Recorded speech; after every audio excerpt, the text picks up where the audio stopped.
Masarap. Uy, uy, uy. Huwag ganyan. Ano ba kayo? Dahan-dahan naman ang pagkain. Para kayong vacuum kung kumain. Kala ko ba dalagang Pilipina kayo? Popo, talagang Pilipino naman. Gusto mo lang po. Hindi ganyan kumain ng dalaga. Gayahin niyo si Butya. Tinan niyo, oh. Tipid na tipid, inganga ang bibig. Ganon yung dalaga Ganyan. Pilipina. Ganyan na po. Yan na yun. Ganda niya.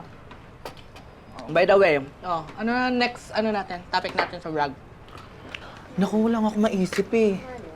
Ikaw, Papo, baka may masasuggest po kayo dyan. Kahit ano.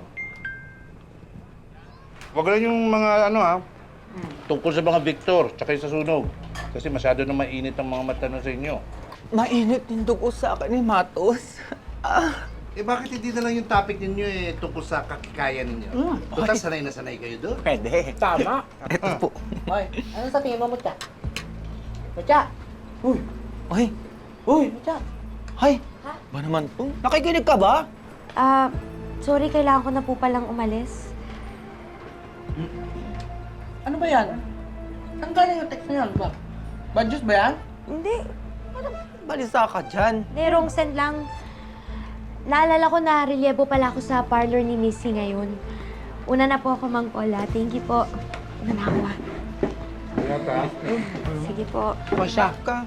Oh, ang gagawin natin? Okay, bye. Ingat ka, ha?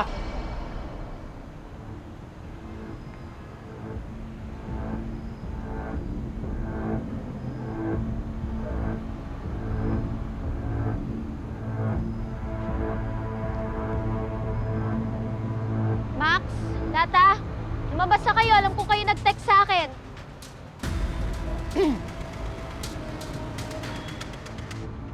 May bagong lead tayo tungkol dito sa Nakawan.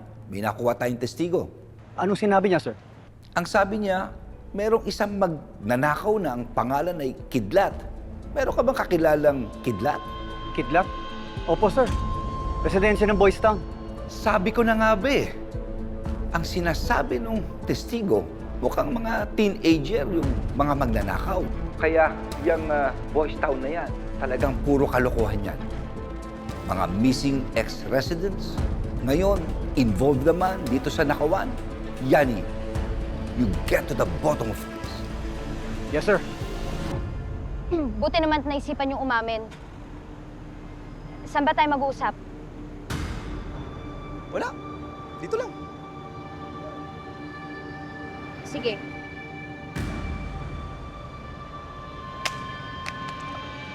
Ano to? Kala nyo ba kahit anong paninindak nyo, hindi ako matatakot sa inyo, ha? Hindi ako titigal hanggat hindi lumalabas ang katotohanan. Siya na mahirap sa'yo. Ilang beses ka na namin winawarningan, di ba? Kaso ano? Wala eh. Patuloy ka pa rin sa pag-iimbestiga sa amin. Kaya ngayon, patatahimikin ka na namin. So kayo nga talaga yung nagsunog ng sitio, no? Tama ako, no? Kaya gusto nyo ako patahimikan, no?